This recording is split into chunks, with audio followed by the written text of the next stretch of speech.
The worst thing you can do is stay loyal to someone who keeps showing you you're not important. You feel it every time she pulls away, every time she rolls her eyes, every time she looks at her phone instead of you. You tell yourself it's nothing, but your gut knows better. She used to care. Now, you're an option, a convenience, a placeholder. You keep hoping it'll change. You think if you're more patient, more nice, more giving, she'll come back. But it never works. She's not confused. She knows what she's doing. And deep down, you do too. Comment, "I deserve respect," if you're done being blind to your worth. This video is your reset. Not to fix her, but to rebuild you. To make you untouchable to anyone who doesn't see your value. And by the end of this, you will never be the same again. Number 1. Don't chase her attention. When someone pulls away emotionally, the urge to chase is almost automatic, like a reflex built from fear, fear of abandonment, fear of not being enough, fear that somehow you caused the shift, and that if you just try harder, prove yourself more, fix what you think went wrong, they'll come back and things will feel like they used to. But that belief is an illusion that keeps you locked in a losing game, where the more you give, the less you're valued. Because chasing someone who no longer values you doesn't win their respect, it erodes yours. And the truth is brutal but freeing. They changed, not because you failed, but because they stopped seeing your worth. Maybe because you gave it away too easily. Maybe because you put them on a pedestal, hoping they'd finally see you, appreciate you, return your loyalty with depth. But instead, they got used to being your priority while making you their backup plan. And the more you gave, the more they withdrew. Not because they needed space, but because they knew you'd stay. And that's the harsh reality of human nature. We don't value what we don't have to work for. So when you keep chasing, texting first, checking their stories, replying instantly, rearranging your schedule while they keep canceling last minute, what you're really doing is training them to believe you'll tolerate anything, that your boundaries are flexible, that you'll keep coming back no matter how little they show up. And once that becomes their belief, they stop trying, because effort is reserved for what we fear losing, and no one fears losing what is always available. So if you're sitting there wondering why she doesn't call like she used to, why she stopped caring about your opinions, why your wins don't excite her and your pain doesn't move her, it's because she already sees herself as above you, because you handed her the role of your emotional anchor without demanding mutual energy in return. And every time you tolerated distance, accepted cold replies, overlooked the missed calls and dry energy, you reinforced that role. And this isn't about bitterness, it's about brutal clarity, because you can't be respected by someone you let walk all over you emotionally. And the solution starts not with trying to win her back, but with asking why you gave her the power to define your worth in the first place. And from that question, you'll find your next move. Pull back, not to play games, but because someone who doesn't meet you halfway doesn't deserve to meet you at all. And that begins with stillness, not noise, with pausing your energy and watching what happens when you stop feeding the dynamic. And what you'll see is telling. Either she'll step forward with genuine effort, or she'll disappear because the illusion of power is gone. And in both cases, you win, because your peace and dignity return to where they always belonged, with you. And this is where stoic clarity lives, not in reacting, but in observing, not in shouting your value, but in walking in it, without needing it confirmed by someone who already stopped seeing it. And if you're wondering how to stop chasing, the answer is brutal honesty. Stop lying to yourself about her potential. Stop writing love stories in your mind based on who she was at the start, and start seeing who she is now, because the gap between reality and your fantasy is where your pain lives. And when you close that gap, the pain ends, and that's when you stop chasing, because you finally realize the person worth chasing is the person you've been neglecting this whole time, you. And once you pour into your goals, your health, your mission, and your own peace, something strange happens. You become less reactive, more grounded, harder to shake, and she feels that shift. And maybe she'll come back, maybe she won't. But by then, you'll no longer care, not out of spite, but because you've outgrown needing breadcrumbs from someone who couldn't see the feast of value you brought to the table. And when you become that person, the one who doesn't chase, doesn't beg, doesn't adjust himself to be seen, you no longer fear loss, because you now carry something more powerful than attention, self-respect. And that becomes your filter, your guide, your standard. So the next time someone pulls away, you won't panic, you'll pause, and in that pause, you'll reclaim yourself. Not because it's easy, but because you finally understand the truth. The person who chases loses their value in the eyes of the one they chase, and the person who walks away with clarity creates the space where real respect is either born or the illusion dies. Either way, you win, and that win begins the moment you stop chasing those who treat your presence like it's disposable, because from that moment forward, you become unavailable to anything less than alignment. And that's how you rebuild your worth. Not through them, but through discipline. And that discipline becomes your strength, your peace, your standard. And once you live by that, everything changes forever. And if that message hit you where it hurts but also woke something up inside you, then don't stop here. Because everything you just felt, the clarity, the strength, the hard truth that you know you've needed to hear for a long time, it's just the beginning. And that's exactly why the Stoic Relationship Blueprint exists. Built for men who are ready to stop chasing and start leading, filled with timeless Stoic principles that will flip your mindset and your life in ways you didn't think were possible. And now the audiobook version is here, so you can carry this life-changing knowledge with you while walking, training, or even just thinking. And the beauty of it is, once it's yours forever. Something you can come back to every time the world tries to pull you off course. Something that reminds you who you are and how far you've come. So the next time you feel weak, overlooked, confused, or tempted to settle for less, you'll have the blueprint to bring you back. And it's waiting for you right now in the comments. All that's left is to take the step your future self is begging you to take. Number 2. Let her feel your absence. One of the deepest mistakes people make is thinking presence is what wins love. Thinking the more available they are, the more consistent, the more they show up, the more they'll be appreciated. But the opposite often happens, especially when you're giving that presence to someone who doesn't respect it, who doesn't reciprocate, who uses your consistency as a crutch to never change. And what people forget is that human nature often only reflects when something is removed, when the comfort is taken away, when the default is no longer guaranteed. And this is especially true when you deal with someone who's grown entitled to your presence, who expects your replies without earning your energy, who gets your emotional labor without giving emotional investment. And the most powerful thing you can do isn't raise your voice, send a long message, or even beg for change. It's to remove yourself silently, not out of bitterness, but out of realization, because silence says what words cannot. It says you're no longer willing to pour into someone who only takes, who only notices your worth when they fear losing access to it. And absence isn't about being petty, it's about being precise with your energy, because you have to understand that people don't think about what they have constant access to. They don't value the tap that never stops flowing. But when you turn off that flow, when your presence becomes rare, when your attention is no longer free, when your emotional investment becomes selective, suddenly the room gets quiet.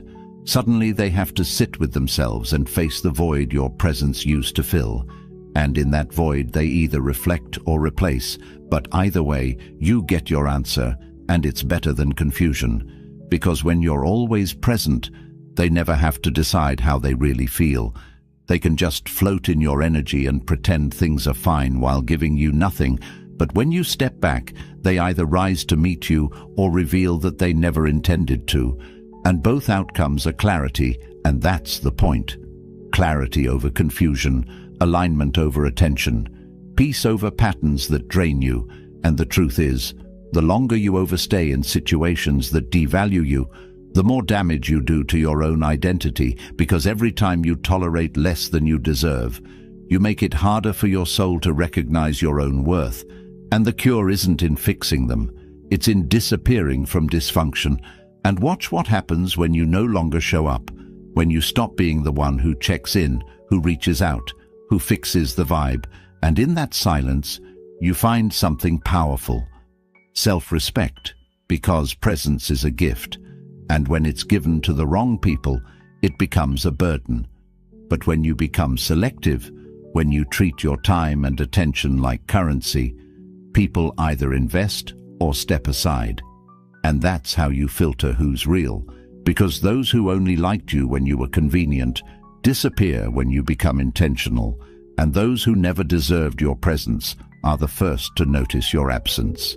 And that absence teaches more than arguments ever could. And yes, it will be uncomfortable. Yes, it will trigger doubt. Yes, it may cause loneliness. But that's the space where healing lives, because that space teaches you that solitude is not punishment, it's power. And that's what most people miss. They think pulling away is weakness, but in reality, pulling away is clarity. It's the moment you realize your peace matters more than proximity, your self-worth matters more than being needed, and your value doesn't increase by proving your loyalty to someone who can't match it. So let her feel it.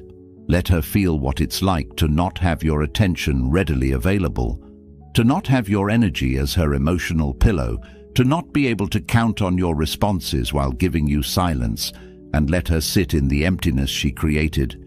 Because if she really values you, she'll feel that gap and fill it with effort, not manipulation, not breadcrumbs, but real effort. And if she doesn't, then you didn't lose her. You lost the illusion of who you wanted her to be, and you gained the reality that sets you free.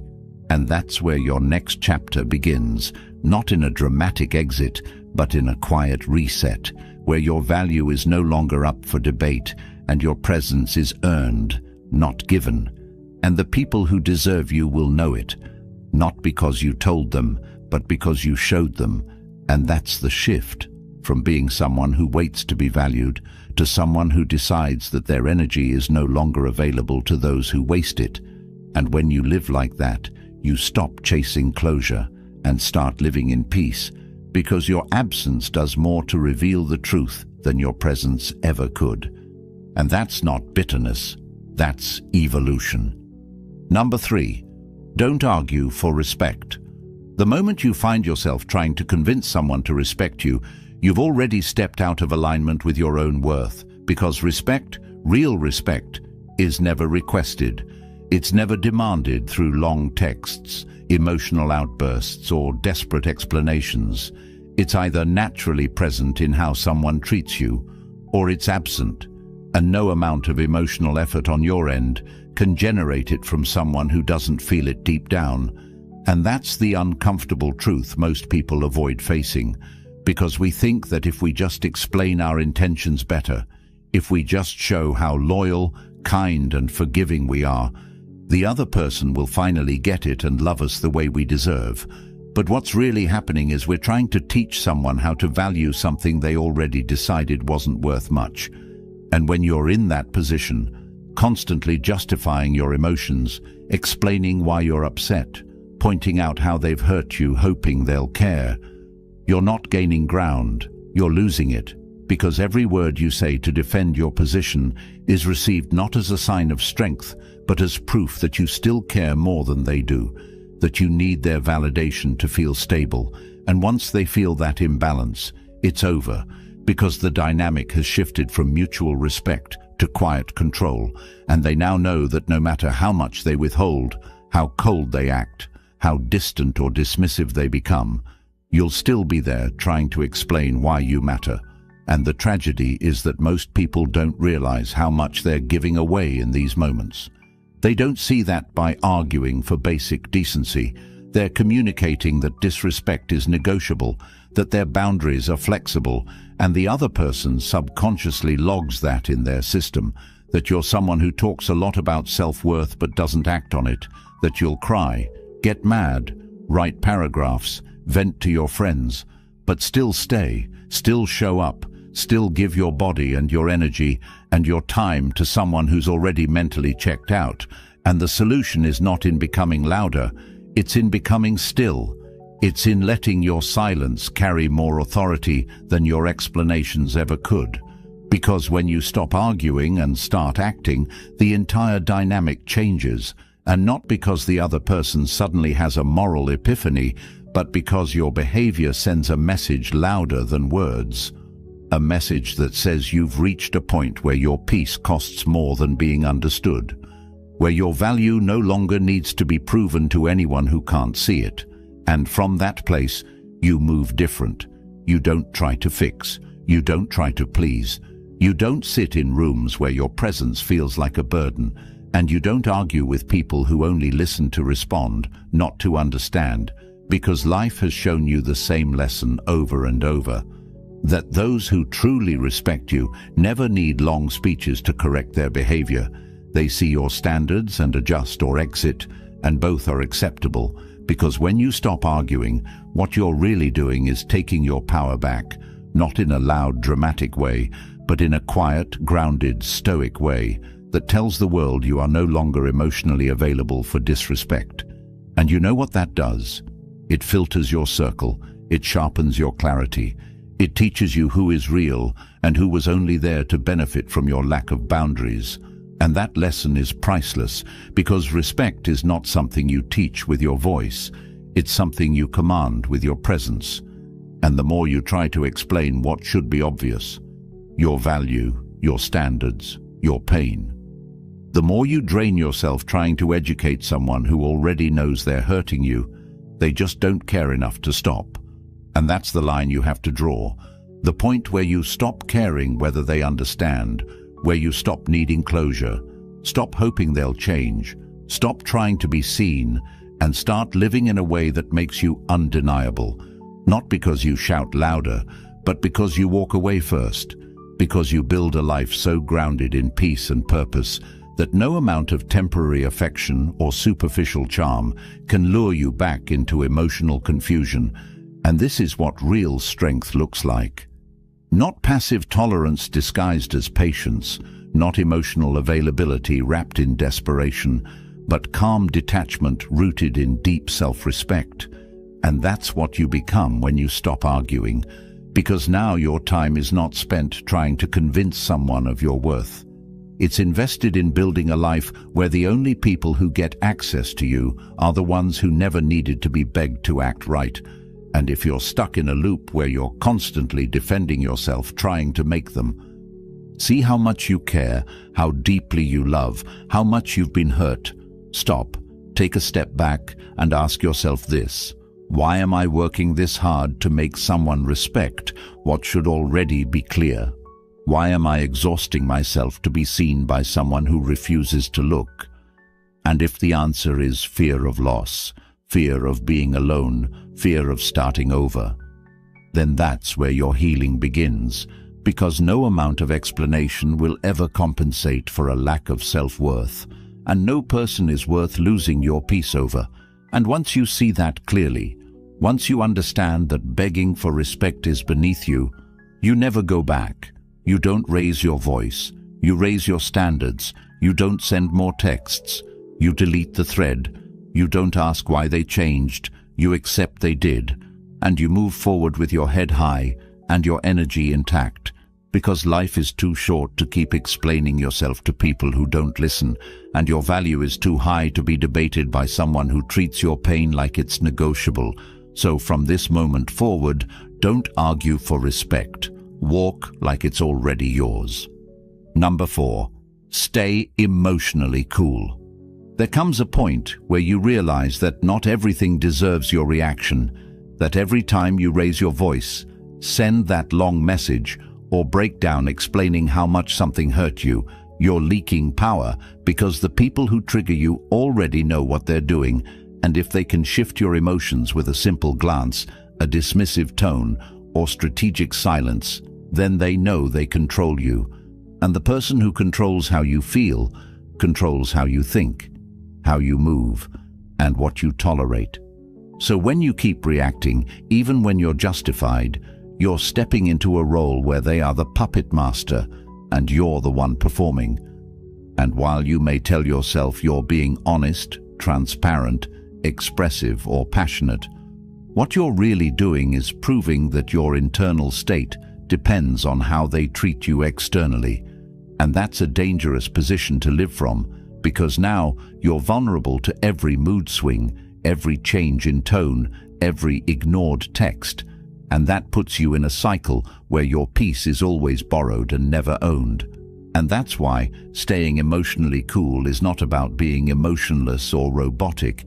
It's about creating enough space between what happens and how you respond, so that you never hand your power over to someone who tests you, and when someone disrespects you, the reaction they expect is the one you must deny, because nothing shakes people more than a person who should be angry, who should be upset, who should be reactive, but chooses not to be, not because they're weak, but because they've trained themselves to be steady, and that steadiness is rare, it's powerful, it commands respect without needing to say a word. And when you respond to drama with silence, to insult with indifference, to manipulation with immovable peace, you're teaching the world how you handle pressure, and more importantly, you're teaching yourself that not every hit requires a swing. Some hits are designed to test if you'll throw away your frame to meet someone at their level. And when you refuse to do that, you rise, and the ones trying to pull you into chaos realize they're powerless against someone who won't take the bait.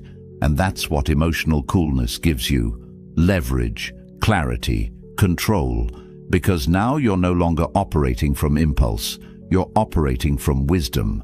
And that wisdom tells you that peace is not something you hope they give you. It's something you protect by refusing to be pulled into games designed to distract you from your value. And this applies in every interaction. Whether she ignores you, tests you, provokes you, or pretends not to care, your job is not to explain, react, or validate the setup. Your job is to observe, decide, and move accordingly.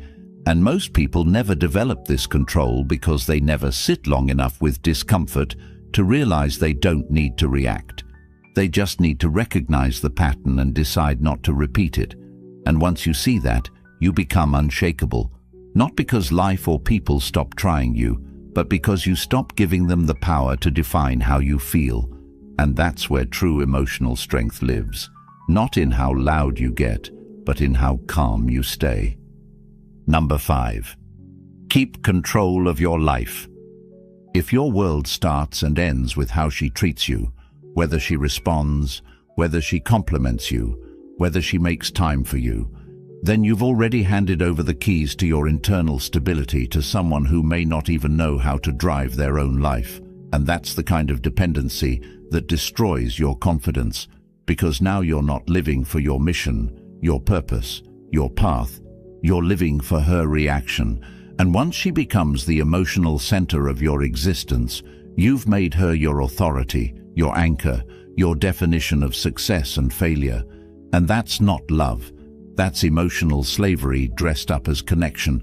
And what most people don't realize is that the more you orbit someone who's not even centered themselves, the more you drift from your own core, and suddenly you're waking up wondering why you feel lost, drained, uninspired. And the answer is simple. You're building your day around someone who isn't building anything with you. And if your happiness depends on whether someone calls, texts, or validates you, then your entire identity is on lease.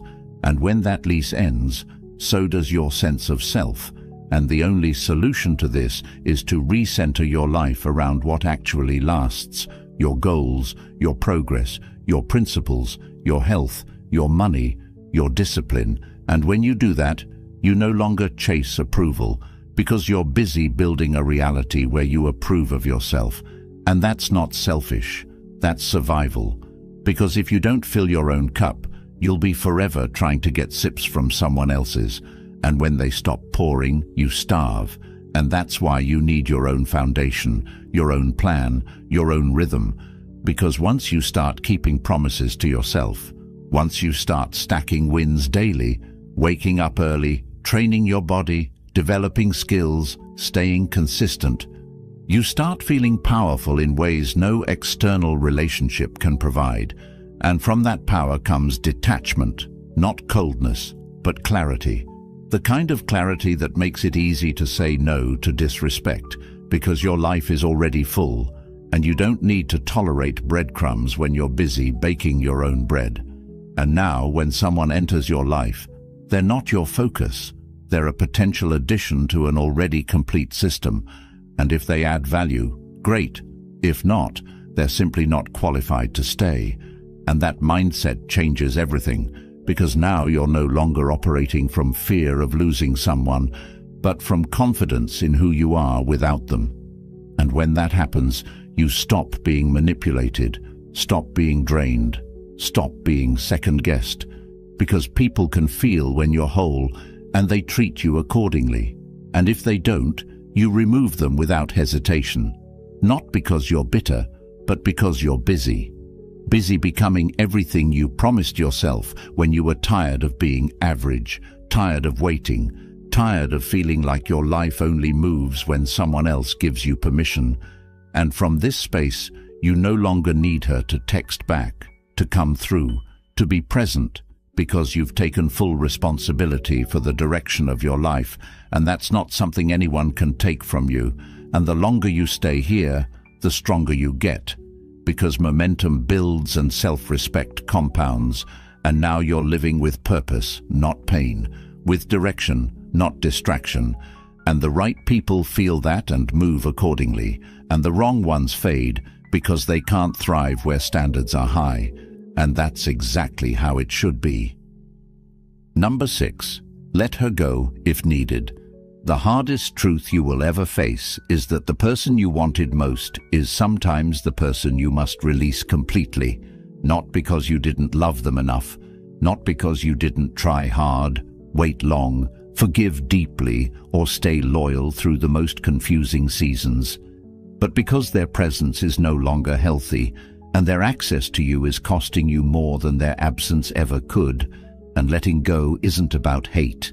It's not about revenge. It's not about proving a point.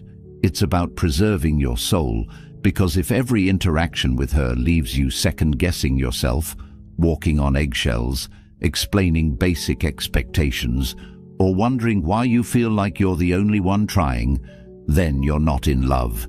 You're in a performance, and you're playing a role you weren't born to play, a role where you silence your needs to keep the peace, where you tolerate inconsistency just to feel some connection, where you explain your worth hoping she'll finally wake up and treat you like she did in the beginning.